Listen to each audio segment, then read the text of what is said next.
এই ছেঁদো ডায়লগ আমি বলবো না, এই খাজা সংলাপ আমি বলবো না। কেমন আছো সবাই? আশা করি সবাই খুব ভালো আছে। চলে এসেছে আজ নতুন এক ভিডিও নিয়ে।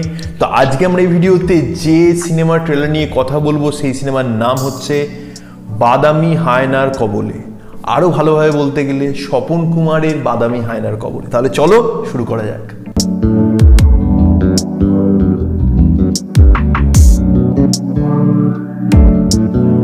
আমরা সবাই ব্যোমকেশ দেখেছি, আমরা সবাই ফেলুদা দেখেছি, কিন্তু আমরা কি কোনোদিনও এই ধরনের ডিটেকটিভ দেখেছি? আমার মনে হয় না আমরা দেখেছি বলে। কারণ এই যে ডিটেকটিভ গল্পটা, এটা শুধুমাত্র একটা ওভারঅল গল্পটাকে ফিল্ম আকারে প্রেজেন্ট করা হয়েছে সেটা নয়। এখানে রিপ্রেজেন্টেশনটা যতটা ট্রেলারটা দেখলাম, দেখে আমার একটু আলাদা মনে হলো। কারণ এই যে গল্পটাতে এখানে একজন পোড়খা লেখক সে গল্পটা লিখেছে এই বাদামি হায়নার কবলে, এবং সেই যে চরিত্রটা সেটা বাস্তবেও এক্সিস্ট করে, কোনো এক্সিস্টিং কোনো কাউকে দেখে সেই গল্পটা লেখা হয়েছে, এবং সেই যে গল্পটা বলাটাও কিন্তু সিনেমার মধ্যেই হচ্ছে।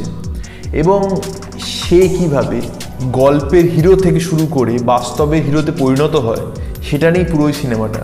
এটার ট্রিটমেন্টটা দেবালয় স্যার একটু অন্য রকমভাবে রাখার চেষ্টা করেছে।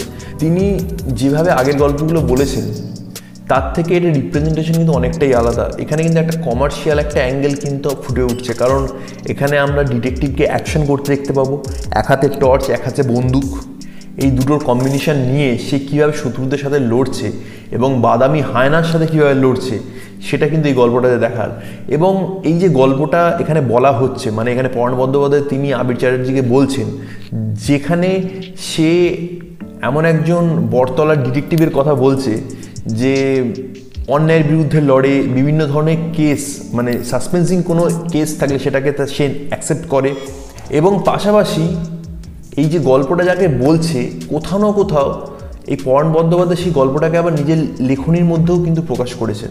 তো একটুখানি হালকা টুইস্ট টার্ম হবে আমার মনে হয়। যারা যারা দর্শকরা আছে তাদের ক্ষেত্রে বোঝার ক্ষেত্রে একটু ডিফিকাল্টিস থাকবে, কারণ যে গল্পটা যাকে বলছে সেই গল্পটাই আবার তিনি এখানে লিখছেন। তো দুটো গল্পই খুব সাইমালটেনিয়াসলি পাশাপাশি চলবে, এটা দেখানোটাও কিন্তু খুব একটা শক্ত ব্যাপার। এটা আমার মনে হয় দেবালয় স্যার তিনি কীভাবে রিপ্রেজেন্ট করেছে যতক্ষণ সিনেমা রিলিজ করছে ততক্ষণ বোঝা যাবে না।